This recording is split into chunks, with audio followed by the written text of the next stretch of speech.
அனைவருக்கும் வணக்கம். நம்ம இப்போ செய்ய போகிறது பன்னீர் ஸ்டஃபிங் நான் செய்ய போகிறோம். அதுக்கு வந்து 2 கப்பு மாவு மைதா போட்டுக்கலாம்.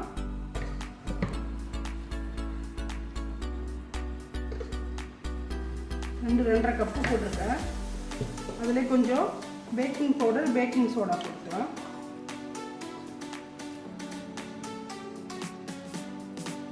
போட்டுட்டு இது நல்லா சலிச்சுக்கலாம். நம்ம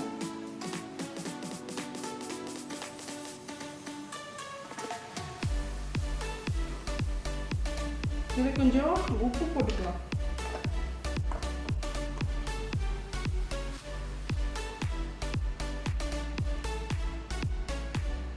கொஞ்சமாக போட்டுக்கலாம் உப்பு. ஸ்டஃபிங்கில் கொஞ்சம் போட்டுக்கலாம். கொஞ்சம் பட்டரு, கொஞ்சம் ஒரு 3 ஸ்பூன் தயிர் போடணும்.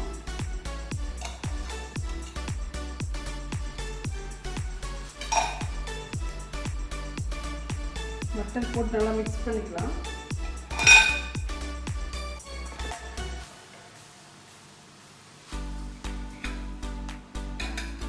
தயிர் ஒரு 3 ஸ்பூன் 4 ஸ்பூன் போட்டுக்கோங்க. இது சின்னதாக இருக்கிறதால 4 போட்டுக்கோங்க. போட்டு இது நல்லா மிக்ஸ் பண்ணணும். நல்லா மிக்ஸ் பண்ணிவிட்டு அதுக்கப்புறம் தண்ணி போட்டு பிசைஞ்சுக்கோங்க.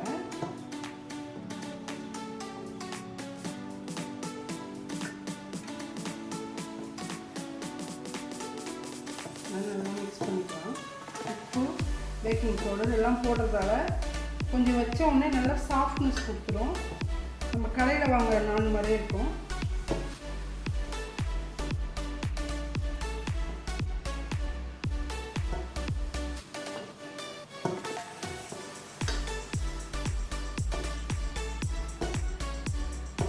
நல்லா மிக்ஸ் பண்ணிவிட்டு கொஞ்சம் கொஞ்சமாக தண்ணி தெளித்து நமக்கு எவ்வளோ வேணுமோ அவ்வளோ செஞ்சுக்கலாம்.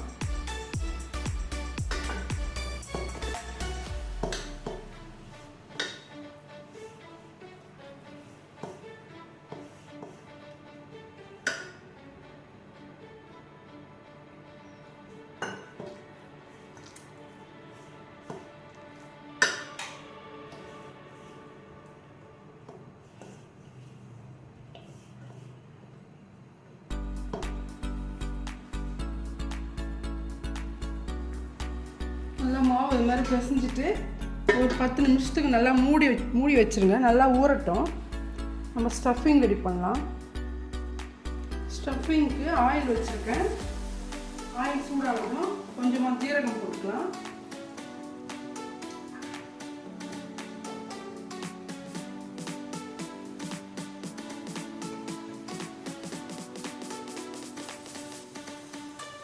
ஜீரகம் போட்டதும் இஞ்சி பூண்டு லைட்டாக தட்டி போடுங்க. டேஸ்ட் இருந்தாலும் போட்டுக்கலாம், இது மாதிரி தட்டியும் போட்டுக்கலாம். இதே பச்சை மிளகாவும் ஆட் பண்ணிக்கோங்க.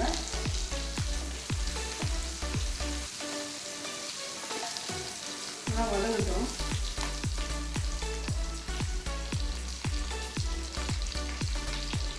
இந்த ஸ்டஃபிங்க்கு ஆனியன், கேப்சிகம், கேரட், பன்னீர் துணி வச்சுருக்கேன். இதுக்கு வந்து கேரட் போட்டுக்கலாம், ஆனியன் போட்டுக்கலாம். ஆனியனும் கேப்சிகம் போட்டு நல்லா வதக்கிக்கலாம்.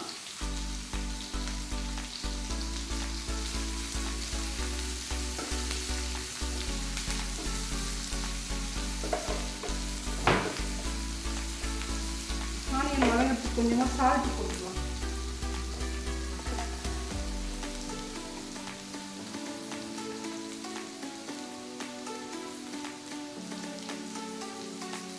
போட்டால் கொஞ்சம் டக்குன்னு வதங்கிடும். கொஞ்சமாக போட்டிருக்கேன்.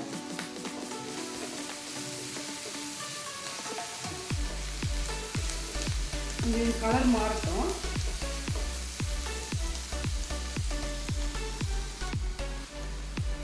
வதங்கிடுச்சு. இந்த டைம் நம்ம கேரட் போட்டுக்கலாம்.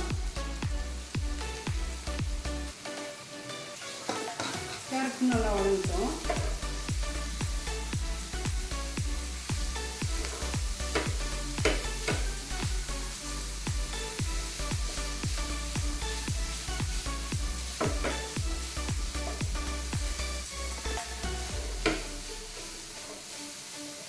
நல்லா வதக்கிட்டு இதில் மசாலா ஒன்று ஆட் பண்ணிக்கலாம்.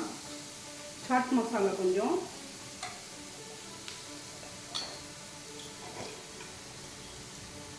மல்லிப்பொடி கொஞ்சம், சில்லி ஃப்ளேக்ஸ் போட்டுக்கோங்க. சில்லி வேணாம், பவுடர் வேணாம், கொஞ்சமாக சில்லி ஃப்ளேக்ஸ் போட்டு நல்லா கலந்துக்கோங்க.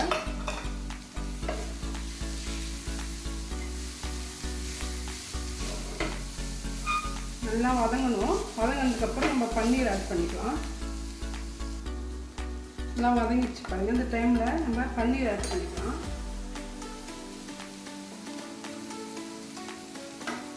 பன்னீர் கொத்தமல்லி தழையும் போட்டுக்கோங்க. போட்டுட்டு ரொம்ப நேரம் கிண்டாதீங்க, லைட்டாக வதக்கிட்டு எடுத்துடலாம். ரொம்ப நேரம் கிண்டா அது ஒரு மெல்ட் ஆன மாதிரி ஆகிடும்.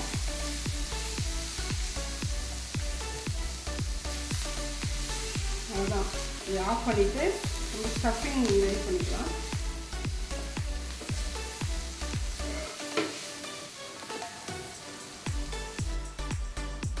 மாவு பாருங்கள் நல்லா ஊறி போய் எடுத்தாவே சாஃப்டாக வருதா? இது மாதிரி தான் இருக்கணும்.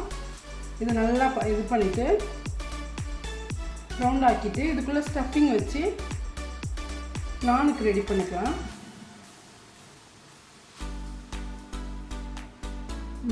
கிண்ண மாதிரி ரெடி பண்ணிக்கோங்க.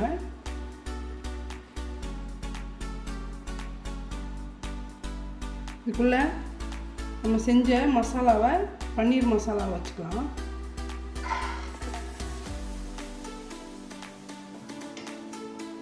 இங்கே வச்சு கொஞ்சம் அப்படியே ப்ரெஸ் பண்ணி மெதுவாக மேலே முடிக்கோங்க.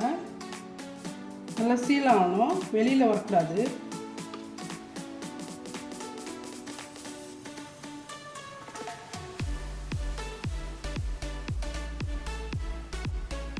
இது மாதிரி ரெடி பண்ணிவிட்டு நல்லா அப்படி முறுக்கிட்டு அமுக்கி விட்ருங்க. இதேமாதிரி எல்லாத்தையும் செஞ்சு வச்சுக்கணும். செஞ்சு வச்சுட்டு ரவுண்ட் பண்ணிவிட்டு அதுக்கப்புறம் நம்ம சப்பாத்தி கல்லில் போடலாம். நம்ம இது மாதிரி ரவுண்டாக ரெடி பண்ணதை ரொம்ப அழுத்தி ப்ரெஸ் பண்ணி தேய்க்கக்கூடாது. மெதுவாக தேய்ச்சி மேலே கொஞ்சம் கொத்தமல்லி தழையும் வெங்காய வதையும் போட்டால் நம்ம ஹோட்டலில் வச்சுருக்கிற மாதிரியே இருக்கும். ஸ்டஃபிங் இருக்கிறதால நம்ம மெதுவாக தான் தேய்க்கணும்.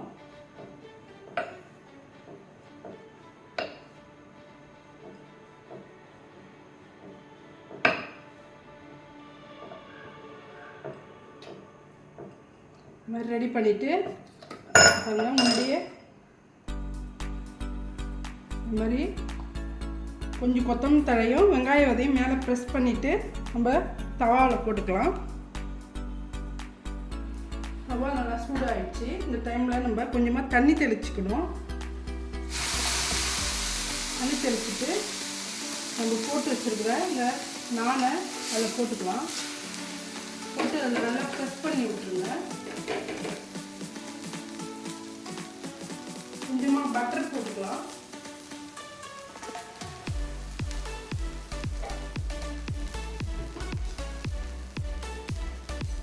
நல்லா வேகட்டுன்னு பட்டர் போட்டுக்கலாம்.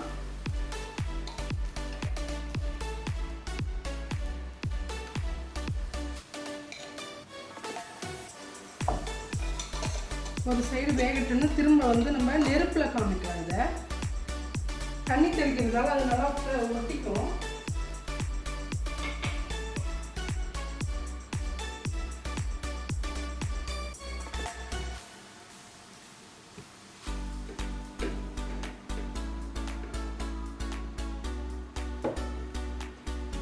திருப்பி இப்போ நெருப்பில் காமிங்க. நல்லா கடையில் செஞ்ச நான் மாதிரி நல்லா சுட்ட மாதிரி இருக்கும்.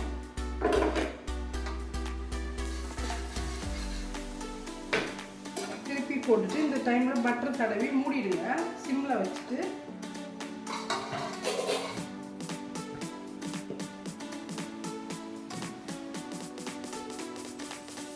எந்திரிச்சா பார்க்கலாம். நல்லா கலர் சேஞ்ச் ஆகிடுச்சு பாருங்கள். எடுத்துட்டு அடுத்தது போட்டுக்கலாம். அது மாதிரி தண்ணி தெளிக்கணும்.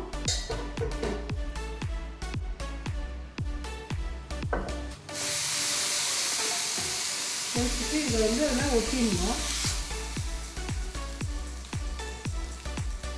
ஊற்றிட்டு மூடிடுங்க. இந்த ஸ்டஃபிங் வச்சு நம்ம பிரெட்டு ஸ்டஃபிங் கூட பண்ணிடலாம். பன்னீரால்